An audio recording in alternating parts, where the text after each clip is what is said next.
has erupted. There have been a couple of skirmishes here and there.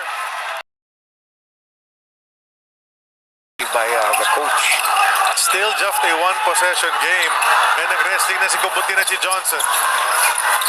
Tuloy pa rin ang kanilang bakbakan. Oh, yan na! Suntukan na! Ito! They will both be each Oh, it's a free-for-all.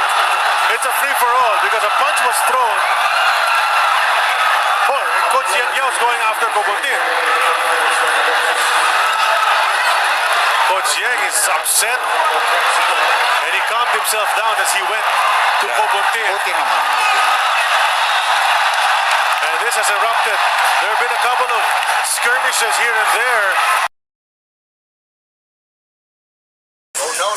No. Let me remind you na may seremonyas pa sa reception. Kaya, tantanan mo yung eat and run habit mo kung ayaw mong gumawa ako ng mga pambihirang seremonyas dyan sa iyong sumbong at tatakbo kita after. Which reminds me of this quote that I'm reminded. If a man brags about his wife at a party, either he's drunk or he has a new wife. Pag ang kaibigan mo raw lumapit sa'yo, dapat harapin mo. Kasi hindi mo alam anong kailangan nila sa'yo. Pero minsan, kailangan mo rin silang harapin. Hindi mo alam. Baka sila naman tutulong sa'yo. Kaya nga ako, pag may kaibigan na nangungumusta, kahit sa social media, kinukumusta ko rin. Kasi hindi naman porke nangungumusta, meron ng kailangan sa'yo, mangungutang o hihingi ng pabor.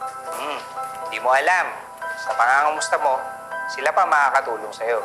Kaya sa mga kaibigan hindi mo nakakausap, tawagan mo na. O kaya i-message mo sa Facebook. Kasi kung ano man yung lagay nila ngayon, mabuting malaman nila na nandiyan ka para sa kanila as a friend. Hindi mo alam yan? Ha? Hindi. Hayaan mo, mga 30 years, malalaman mo rin yung as a friend na yun. Hindi. Ano yung Facebook? Yun lang.